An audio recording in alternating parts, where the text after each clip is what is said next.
Hello student, welcome back to my channel Samrat Academy. Student, जितने बच्चे कक्षा 10वीं में हैं और प्री बोर्ड का पेपर देने वाले उनके वीडियो सबसे ज्यादा इंपॉर्टेंट है। मेरे प्यारे बच्चों, मैं एक वायरल पेपर हिंदी का लेकर आ गया हूं आप लोगों को, प्री बोर्ड परीक्षा 2025-2026 सत्र का। मेरे प्यारे बच्चों, अभी 1-2 महीने पहले मैंने अर्धवार्षिक परीक्षा भी बताया था और सेम टू सेम पेपर आया था, और यहाँ पे प्री बोर्ड परीक्षा भी लेकर आ गया हूं यहाँ पे। और प्री बोर्ड परीक्षा सारे विद्यार्थियों को देना जरूरी है, क्योंकि इसका जो नंबर है वो जुड़ेगा आपके मार्कशीट में। तो मेरे प्यारे बच्चों, इस वीडियो को देख लीजिए। और हिंदी में मेरे प्यारे बच्चों, यह 70 नंबर का पेपर है, तो यकीन मान के चलिए कि आप 70 में 70 नंबर बिल्कुल लाने वाले हैं, क्योंकि पूरा का पूरा सोल्यूशन बताने वाला हूं, एक भी क्वेश्चन छोड़ूंगा नहीं मेरे प्यारे बच्चों। और इस वीडियो को उनके पास शेयर कर दीजिए जो कि प्री बोर्ड परीक्षा देने वाले हैं, ताकि उनका नंबर एक भी न कट पाए, क्योंकि यह 70 नंबर का पेपर है और 30 नंबर प्रैक्टिकल का मिलेगा। तो यहां पे प्री बोर्ड परीक्षा देना बहुत ही ज्यादा आप लोगों को कंपलसरी है मेरे प्यारे बच्चों। सबसे पहला यहाँ पे नाम और यहाँ पे अनुक्रमांक अपना लिख लीजिएगा। इस पेपर को हल करने के लिए देखिए दिया हुआ है 3 घंटे 15 मिनट। 3 घंटे 15 मिनट का अंदर इस पेपर को सॉल्व करना होगा आप लोगों को। नीचे निर्देश दिया गया मेरे प्यारे, जो निर्देश में पहला निर्देश बोला कि प्रारंभ के 15 मिनट परीक्षार्थियों को प्रश्न पत्र पढ़ने के लिए निर्धारित है। कह रहा कि 15 मिनट आपको टाइम दिया जाएगा इस पेपर को पढ़ने के लिए और 3 घंटे में इस पेपर को सॉल्व करना होगा। मेरे प्यारे बच्चे, एक वायरल पेपर है, हर एक विद्यालय में पूछा जा रहा है। मेरे यहाँ कम से कम 5 या 7 विद्यालयों का पेपर मैंने देखा, तो सेम टू सेम पेपर यह छप के आ रहा है मेरे प्यारे बच्चों। इसलिए मैं यकीन के साथ कहता हूं कि इस पेपर को अगर आप तैयार कर लेते हो तो 70 में 70 बिल्कुल आप लोगों का फिक्स है। और ओवरऑल अगर हिंदी की बात करें तो 95% मार्क्स आप हिंदी में लेकर आओगे, और प्री बोर्ड का भी टॉपर आप ही कहलाओगे मेरे प्यारे बच्चों। दूसरा निर्देश है कि प्रश्न पत्र 2 खंडों में, खंड अ तथा खंड ब में विभाजित है। यह पेपर 2 खंडों में बना हुआ है, एक तो खंड अ में, दूसरा खंड ब में। इसके बाद नीचे है तीसरा कि प्रश्न पत्र के खंड अ में बहुविकल्पीय प्रश्न है, जिसमें सही विकल्प का चयन करके ओएमआर शीट पर सही विकल्प वाले गोले को पूर्ण रूप से काला करें। कह रहा है कि खंड अ में बहुविकल्पीय प्रश्न कितने रहेंगे? 20 बहुविकल्पीय प्रश्न रहेंगे मेरे प्यारे बच्चों। इनका उत्तर आपको ओएमआर शीट पे देना होगा। आप देखिए 2 पेनों का इस्तेमाल कर सकते हैं, आप नीले पेन का भी इस्तेमाल कर सकते हैं और काले पेन का भी इस्तेमाल कर सकते हैं। इसके बाद है यहाँ पे चौथा कि खंड अ में बहुविकल्पीय प्रश्न हेतु प्रत्येक प्रश्न के लिए 1 अंक निर्धारित है। कह रहा है कि एक प्रश्न 1 नंबर के लिए पूछा जाएगा बहुविकल्पीय का, मतलब 20 प्रश्न 20 नंबर के लिए पूछा जाएगा ऑब्जेक्टिव प्रश्न। इसके बाद लास्ट निर्देश है कि प्रत्येक प्रश्न के सम्मुख उनके निर्धारित अंक दिए गए हैं, मतलब हर एक प्रश्न के आगे लिखा हुआ मिलेगा कि वो प्रश्न 1 नंबर का है, कि 2 नंबर का है, कि 4 नंबर का है, कि 6 नंबर का है। जितना भी नंबर का कोई भी प्रश्न होगा उसके सामने लिखा हुआ मिलेगा। मेरे प्यारे जो पेपर आप लोगों का यहां से स्टार्ट हो रहा है, देखिए खंड अ, और खंड अ में दिया हुआ है बहुविकल्पीय प्रश्न। देखिए 20 बहुविकल्पीय प्रश्न है, एक नंबर के हिसाब से 20 नंबर आपको मिलेगा। और ये पहला प्रश्न आप देख सकते हो मेरे प्यारे जो, कई बार इस प्रश्न को मैं करा चुका हूं, इसका जवाब आप तुरंत दे पाओगे। जितना बच्चे डेली पढ़ते होंगे हमसे, तुरंत जवाब इसका दे पाएंगे कि ध्रुवस्वामिनी नाटक के लेखक हैं। तो ध्रुवस्वामिनी नाटक के लेखक मेरे प्यारे बच्चों कौन है? जयशंकर प्रसाद जी। यहाँ पे ख वाला जो है बिल्कुल राइट आंसर हो जाएगा मेरे प्यारे बच्चों। अब ओएमआर शीट पे मेरे प्यारे बच्चों ख वाले ऑप्शन पे बिल्कुल आप लोगों को अच्छे तरीके से रंग कर आना है। समझ में आ गया? चलिए देखते हैं दूसरा प्रश्न। देखिए दूसरा प्रश्न बोला है कि निम्नलिखित कथनों में से कोई एक कथन सही है, उसे पहचान कर लिखिए। 1 नंबर के लिए भी प्रश्न है, 4 कथन दिया हुआ है, इन चारों कथन में से कोई ना कोई एक कथन सही है। तो मेरे प्यारे बच्चों इसका जो राइट आंसर होगा वो होगा गोदान। गोदान के लेखक कौन है? मुंशी प्रेमचंद्र जी है। बिल्कुल राइट आंसर है मेरे प्यारे बच्चों ग वाला। चलिए आगे बढ़ते हैं अगले प्रश्न की तरफ। प्रश्न संख्या यहाँ पे तीसरा, प्रश्न संख्या तीसरा है। देखिए तीसरा प्रश्न है कि शुक्ल युग की काल अवधि है, काल अवधि कहिए या समय अवधि कहिए, दोनों चीजें एक ही है। तो शुक्ल युग की समय अवधि या शुक्ल युग की काल अवधि है, 1 नंबर के लिए प्रश्न है। सबको मालूम है मेरे प्यारे, जो सन 1919 से लेकर सन 1938 तक जो काल अवधि मानी जाती है वो शुक्ल युग की काल अवधि मानी जाती है।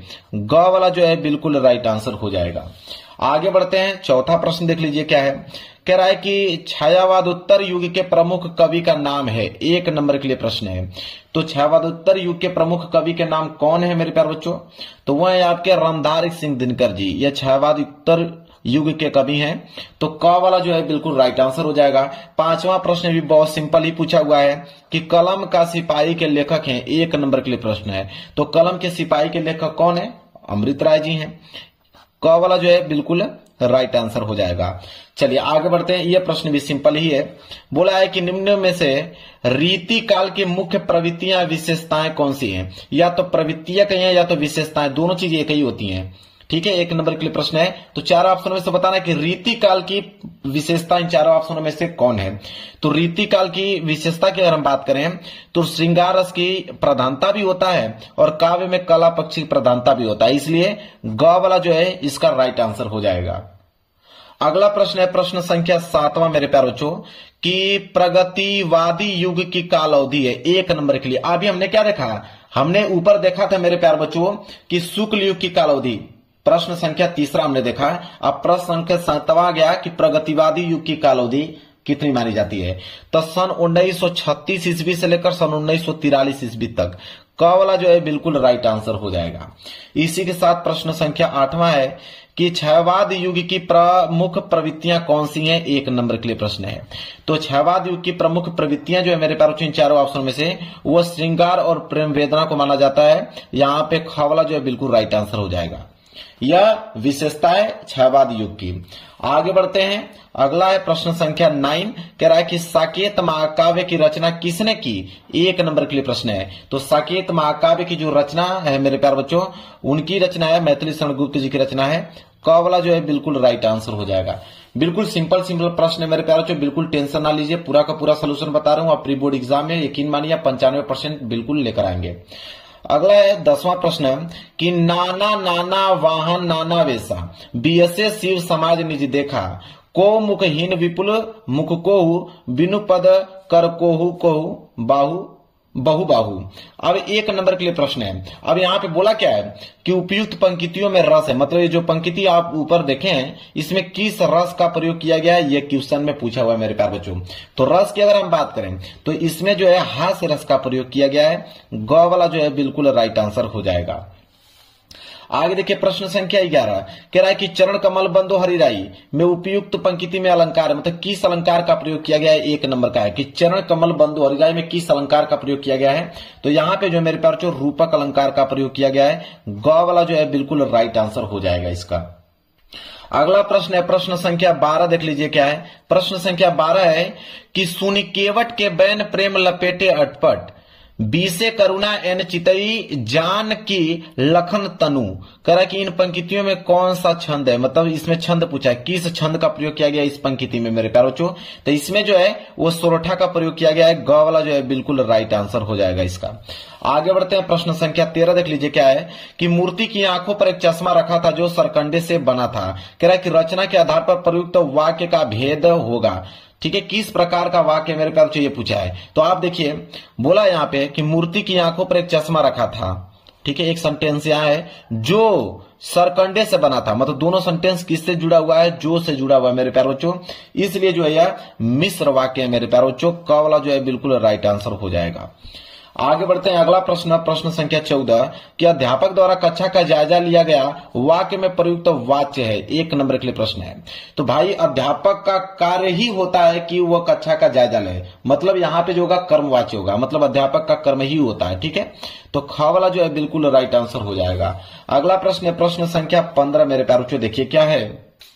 15वां कि मन की कोमलता अक्सर चोट खा जाती है, 1 नंबर के लिए प्रश्न है। कोमलता के नीचे अंडरलाइन कर दिया है, पूछा है कोमलता है क्या। तो कोमलता की अगर हम बात करें तो वह एक भाववाचक संज्ञा है, स्त्रीलिंग को दर्शाता है, एक वचन है और कर्म कारक है। क वाला जो है बिल्कुल राइट आंसर हो जाएगा। इसके बाद है यहाँ पे 16वां प्रश्न मेरे प्यारे बच्चों कि पर्यावरण शब्द में प्रयुक्त उपसर्ग है, 1 नंबर के लिए प्रश्न है। तो मेरे प्यारे बच्चों अगर इसे तोड़ोगे तो परिधन आवरण के रूप में टूटेगा, और उपसर्ग का मतलब होता है जो आगे जुड़ता हो। जैसे इसे तोड़ोगे तो यह टूटेगा कि परिधन आवरण, परिधन आवरण के रूप में टूटेगा, और उपसर्ग का मतलब होता है जो आगे जुड़ता है। आगे क्या जुड़ा हुआ, परि। तो यहाँ पे ग वाला जो है बिल्कुल राइट आंसर हो जाएगा। आगे प्रश्न संख्या 17 कि सप्तऋषि का समास विग्रह है, 1 नंबर के लिए प्रश्न है।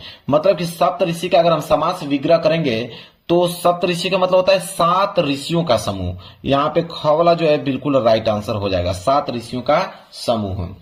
अगला 18वां प्रश्न है कि मछली का प्रवाची है, 1 नंबर के लिए प्रश्न है। तो मछली का प्रवाची शब्द होता है मीन। क्या होता है, मीन होता है। ख वाला जो है बिल्कुल राइट आंसर हो जाएगा। अगला प्रश्न है 19वां कि युष्माभि रूप है युष्मद शब्द का, 1 नंबर के लिए प्रश्न है। तो युष्माभि रूप है युष्मद शब्द का तो कौन सा है यहाँ पे, तो तृतीय विभक्ति बहुवचन का रूप है। क वाला जो है मेरे प्यारे बच्चों बिल्कुल राइट आंसर हो जाएगा। अगला है 20वां बहुविकल्पीय का लास्ट प्रश्न है, वेद पुराण में समास है, 1 नंबर के लिए प्रश्न है। तो वेद पुराण में समास अगर हम बात करें तो देखिए वेद की आगे यहाँ पे योजक चिन्ह लगा है, योजक चिन्ह का मतलब होता है और, तो जहां पे भी योजक चिन्ह लग जाए आप समझ जाइए कि द्वंद्व समास है, ग वाला जो है बिल्कुल राइट आंसर हो जाएगा। तो देखिए मैंने 20 के 20 वो विकल्पीय प्रश्न बता दिया जिनका उत्तर आपको OMR शीट पे देना है, तो 20 के 20 बिल्कुल सही करके आप लोगों को आना है। चलिए देखते हैं आप खंड ब की तरफ। चलिए देखिए यहां से स्टार्ट हो गया आप लोगों का खंड ब, और खंड ब जो है प्रश्न संख्या 21 से स्टार्ट है। बोला है कि निम्नलिखित गद्यांशों में से किसी एक के नीचे दिए गए प्रश्न के उत्तर दीजिए। देखिए कितने नंबर के लिए गद्यांश है, 6 नंबर के लिए गद्यांश है। 3 प्रश्न होंगे, 2-2 नंबर के हिसाब से 6 नंबर मिलेगा। तो यहाँ पे क वाला ऑप्शन दिया हुआ है, कह रहा है कि क वाला कीजिए, क वाला नहीं कर पाओगे तो यहाँ पे दिया हुआ है ख वाला, कह रहा है कि क और ख दोनों में से कोई एक ही आप लोगों को करना है। तो मैं यहाँ पे क वाला है मित्रता से, तो मित्रता वाला कई बार मैं बचा चुका हूं, वहां पे मैं ये वाला आप लोगों को बता देता हूं। इसमें ख वाला, ख दोनों में से कोई एक ही एग्जाम में करना है तो आप ख वाला करके चले आइएगा, क्या दिक्कत है। ख वाला है कि भिन्न भिन्न धर्मों को मानने वाले भी जो सारी दुनिया के सभी देशों में बसे हुए हैं, यहाँ भी थोड़ी बहुत संख्या में पाए जाते हैं, और जिस तरह यहाँ की बोलियों की गिनती आसान नहीं, उसी तरह यहाँ भिन्न भिन्न धर्मों के संप्रदायों को भी गिनती आसान नहीं।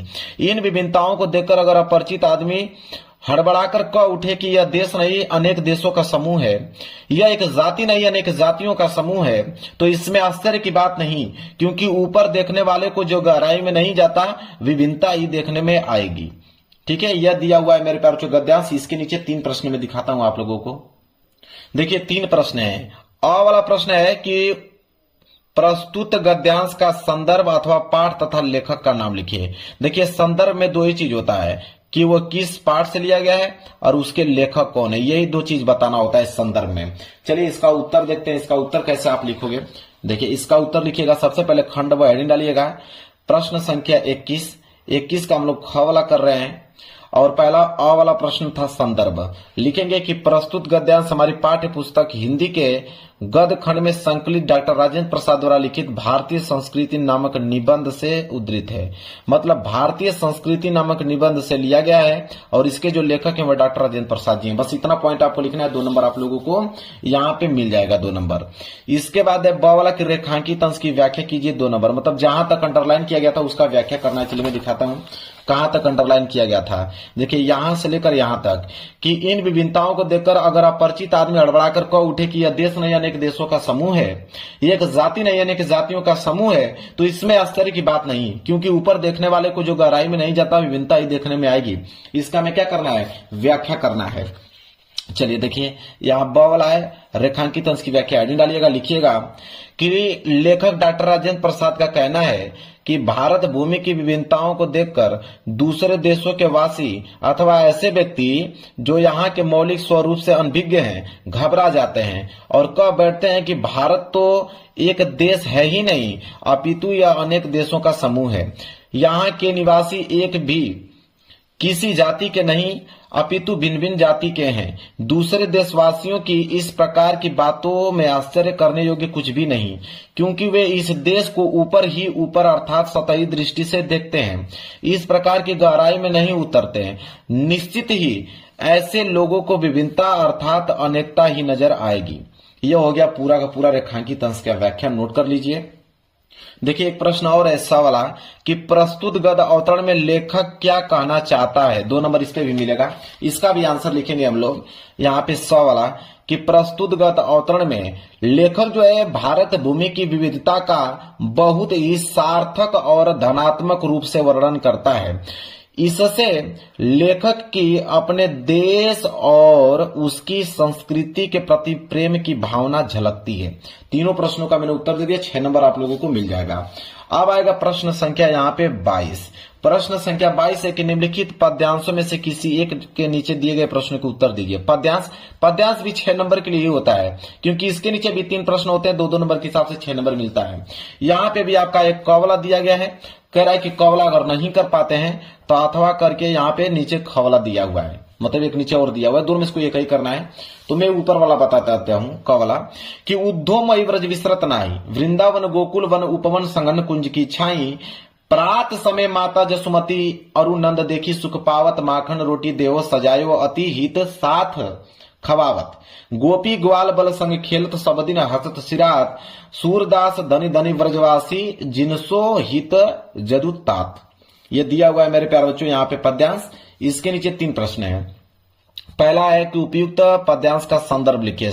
2 नंबर संदर्भ में वही चीज होता है कि किस पाठ से लिया गया, इसके लेखक कौन है। तो देखिए प्रश्न 22 का उत्तर। सबसे पहले संदर्भ नोट कीजिए कि यह पद श्री सूरदास द्वारा रचित सूरसागर नामक ग्रंथ से हमारी पाठ्य पुस्तक हिंदी के काव्यखंड में संकलित पद शीर्षक से उद्धृत है। तो सूरसागर नामक ग्रंथ से लिया गया है, सूरदास जी लिखे हुए हैं। बस इतना ही पॉइंट आप लोगों को लिख देना मेरे प्यारे बच्चों, 2 नंबर मिल जाएगा। और इसमें प्रसंग भी लिखना होता है, तो आप जरूर से जरूर प्रसंग लिखिएगा। प्रसंग का मतलब होता है कि इस पूरे के पूरे पद्यांश में किन चीजों के बारे में जिक्र किया गया है।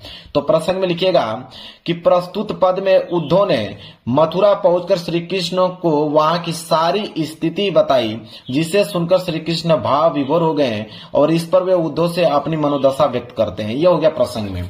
इसके बाद दूसरा है प्रश्न, रेखांकित अंश की व्याख्या कीजिए। 2 नंबर जहां तक अंडरलाइन किया गया है कि उद्यम व्रज विसरत नाई, वृंदावन गोकुल वन उपवन संग कुंज की छाई, प्रात समय माता जसुमती अरु नंद देखी सुख पावत। इसका हमें क्या करना है, व्याख्या बताना है। चलिए दूसरे का व्याख्या हेडिंग डाल के लिखिएगा कि श्री कृष्ण ने उद्धव से व्रजवासियों की दीन दशा सुनी और उन्हीं के ध्यान में खो गए। वे उद्धव से कहते हैं कि मैं व्रज को भूल नहीं पाता हूँ।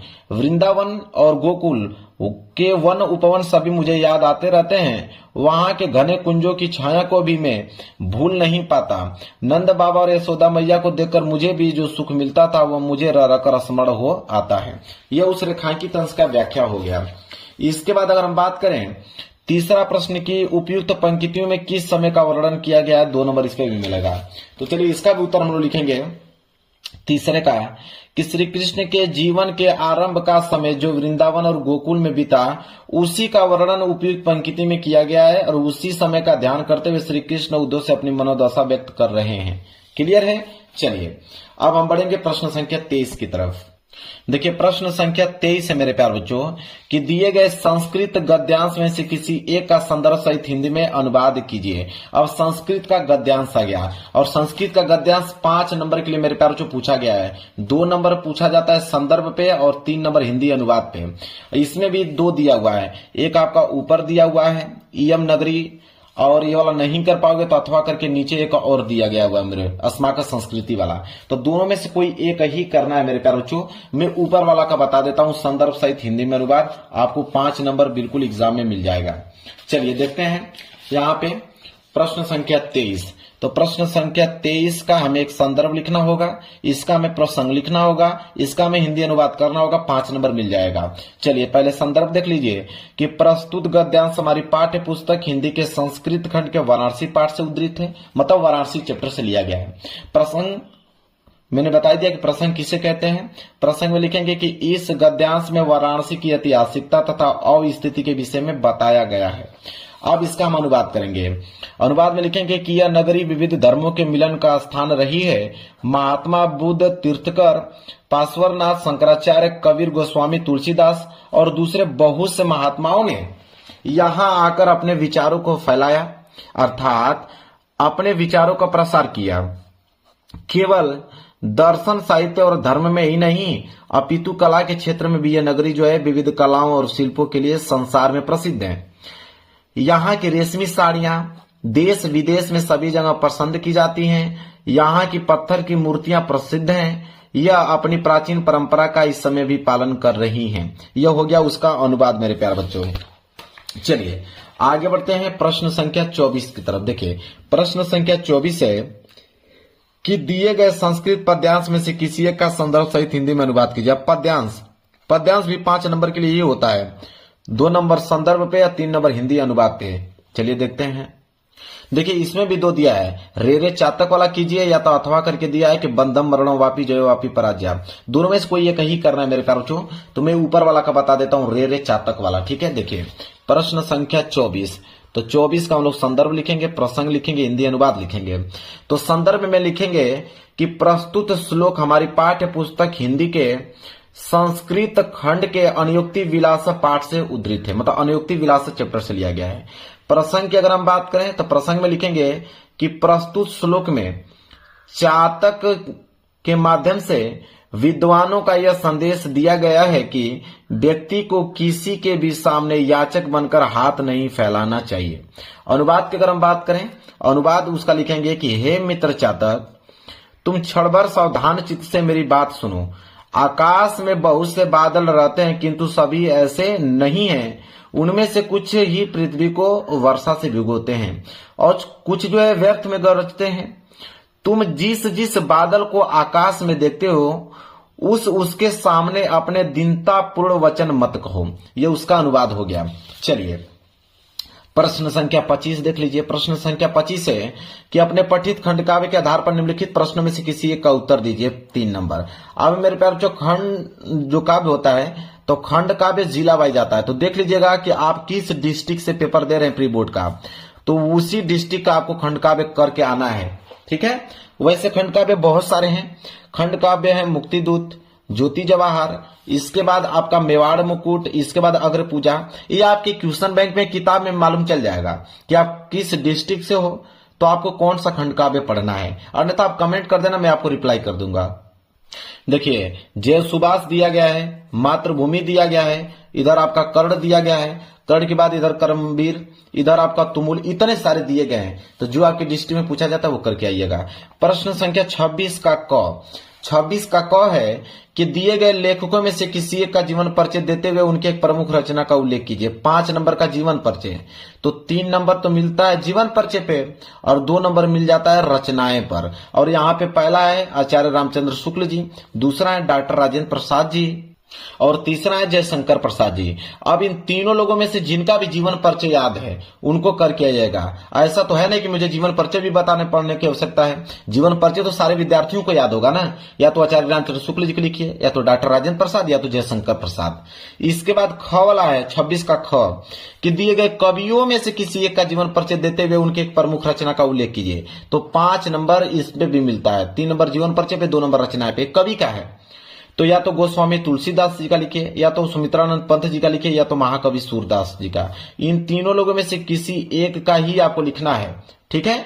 अब मेरे प्यारे बच्चों, अगर आप ट्रिक देखना चाहते हैं तो मेरे ही चैनल पे आपको मिल जाएगा कि जीवन परिचय लिखने का ट्रिक। इतना शानदार ट्रिक आपको बताया हूं कि आप 2 मिनट के अंदर किसी भी जीवन परिचय को लिख दोगे। तो आप वहां से जाके देख सकते हो, अन्यथा याद होगा तो लिख लीजिएगा। इसके बाद है प्रश्न संख्या 27 कि अपने पाठ्य पुस्तक में से कंठस्थ कोई एक श्लोक लिखिए जो इस प्रश्न पत्र में न आया हो। 2 नंबर का श्लोक है जो इस पेपर में न आया हो। चलिए मैं श्लोक भी बता देता हूं आपको। प्रश्न संख्या 27 कि सर्वे भवन्तु सुखिनम सर्वे सन्तु निराम्या सर्वे भद्राणि पश्यन्तु मा कश्चित् दुख भाग भवेत्। 2 लाइन का लो भाई, यहाँ पे पोयम है, श्लोक है, नोट कर लो। बात करें अगले प्रश्न की तरफ। प्रश्न संख्या 28 कि निम्नलिखित में से किन्हीं 2 प्रश्नों के उत्तर संस्कृत में दीजिए। 2 नंबर मिल जाएगा। आपके पास कितने हैं? 1 2 3 4, टोटल 4 प्रश्न हैं। इन चारों प्रश्नों में से किन्हीं 2 ही प्रश्नों को उत्तर संस्कृत में देना है। मैं आपको चारों प्रश्नों का उत्तर बता देता हूं, आप नोट कर लीजिए। देखिए पहला का हो जाएगा कि पुरुराज एक भारत वीर आसित, दूसरे का हो जाएगा वीर वीरेन पूजते, तीसरे का हो जाएगा वाराणसी मंगलम भवती, इसके बाद चंद्रशेखर प्रसिद्ध क्रांतिकारी देशभक्त आसित। तो मैंने चारों का ही आपको बता दिया। चारों में से किन्हीं 2 ही प्रश्नों का उत्तर आपको देके आना है। इसके बाद है प्रश्न संख्या 29। प्रश्न संख्या 29 है कि निम्नलिखित में से किसी एक विषय पर निबंध लिखिए। 7 नंबर आपको मिलेगा। निबंध की अगर हम बात करें तो पहला है कि भारत में आतंकवाद का कारण और निवारण बताइए, जनसंख्या वृद्धि के कारण लाभ और हानि बताइए, बेरोजगारी की क्या समस्या है, या तो विज्ञान के चमत्कार क्या है। तो 4 निबंध दिया है। निबंध आप मेरे प्यार जो मेरे चैनल पे जाके देख सकते हो, और निबंध लिखने का ट्रिक भी मैंने बता रखा है। और जब आप सर्च करोगे कि निबंध लिखने का ट्रिक बाय सम्राट एकेडमी तो मेरा वीडियो सबसे पहले आ जाएगा, उस पर क्लिक करके समझ लीजिएगा। ठीक है। तो इन चारों में से कोई किसी एक का ही आप लोगों को लिखना हुआ है निबंध। ठीक है। 4 क्या, पीछे एक और दिया हुआ है, देखिए 5वां मेरा प्रिय कवि पे भी आप लिख सकते हो। चलिए अब हम देखेंगे प्रश्न संख्या 30। प्रश्न संख्या 30 है मेरे प्यारे बच्चों कि अपने क्षेत्र में व्याप्त गंदगी के कारण उत्पन्न डेंगू और मलेरिया जैसी भयंकर बीमारियों की जानकारी किसी दैनिक पत्र के संपादक को देते हुए एक पत्र लिखिए। अब मेरे प्यारे बच्चों, अगर ये नहीं करना चाहते हैं तो अथवा करके एक और दिया हुआ है कि आपकी बहन जो है कस्बे से मतलब गांव से पढ़ाई पूरी कर आगे शिक्षा के लिए बड़े नगर में गई है तो नगर के वातावरण में संभावित परेशानियों की चर्चा करते हुए उनसे बचने के तरीके उसे पत्र द्वारा समझाइए। 4 नंबर आपको मिलेगा। मैं नीचे वाला यही वाला बता देता हूं, ठीक है। चलिए, सबसे पहला जो काम करना है वो देखिए 30 का अथवा वाला कर रहे हैं। सबसे पहले तो आप एड्रेस लिखोगे, रहती क्या है C14 Mathura road new Delhi, ठीक है। एड्रेस लिखिए। एड्रेस लिखने के बाद मेरे प्यार बच्चों तब जाके आप दिनांक लिखिए। दिनांक लिखने के बाद लिखेंगे प्रिय बहन मृणाल। आपकी बहन का जो भी नाम होगा यहाँ पे नाम मेंशन कर लीजिएगा। लिखिएगा बहुत प्यार के बाद एक्सक्लेमेशन का चिन्ह लगा दीजिएगा। इसके बाद लिखिएगा यहां से कि बहुत दिनों से तुम्हें पत्र लिखना चाह रही थी परंतु व्यस्तता के कारण नहीं लिख पाई। आशा करती हूं तुम वहां भली प्रकार से होगी। हमारे लिए बहुत गर्व की बात है कि तुम अच्छे कॉलेज में पढ़ने का सुनहरा अवसर मिला। ईश्वर से यही कामना करती हूं कि जिस प्रकार तुम इतने छोटे स्थान से निकलकर बड़े शहर में जा सकी हो उसी प्रकार जीवन में आगे भी उन्नति करो। यह बात कभी मत भूलना कि वहां जाने का तुम्हारा लक्ष्य क्या है। मृणाल विद्यार्थी जीवन बहुत पढ़ने लिखने के लिए होता है। यही समय होता है जब हम अपने भविष्य की नींव रखते हैं। अपना बहुमूल्य समय पढ़ने लिखने के स्थान पर फैशन में व्यर्थ के क्रियाकलापों में लगाना सही नहीं होगा। यदि तुम पढ़ाई लिखाई छोड़कर फैशन के नाम पर समय नष्ट करोगी तो दिशा भटक जाओगी और अपने भविष्य के साथ खिलवाड़ कर बैठोगी। पिताजी को हमसे बहुत आशाएं हैं। हमारी शिक्षा में कोई बाधा ना आए इसके लिए वह दिन रात परिश्रम कर रहे हैं। पढ़ाई पर ध्यान देकर ही हम सब जीवन में आगे बढ़ सकते हैं और पिताजी का हाथ बटा सकते हैं। आशा करती हूँ कि तुम मेरे इस पत्र को गंभीरता से लोगी और अपना ध्यान में पढ़ाई में लगाओगी, मतलब अपना ध्यान पढ़ाई में लगाओगी। तुम्हारी बड़ी बहन। और यहाँ पे बस क्लियर है। अब मेरे प्यारों यह पेपर बिल्कुल हो गया पूर्ण रूप से समाप्त। अगर आप देने जाने वाले हो प्री बोर्ड परीक्षा तो इस पेपर को तैयार करके जाना। 95% मार्क्स बिल्कुल हिंदी में क्लियर है। वीडियो पसंद आए तो वीडियो को लाइक कर देना। चैनल पर नए हो तो चैनल को जरूर सब्सक्राइब कर लेना। मिलेंगे एक प्यारे से नेक्स्ट वीडियो में, तब तक के लिए धन्यवाद।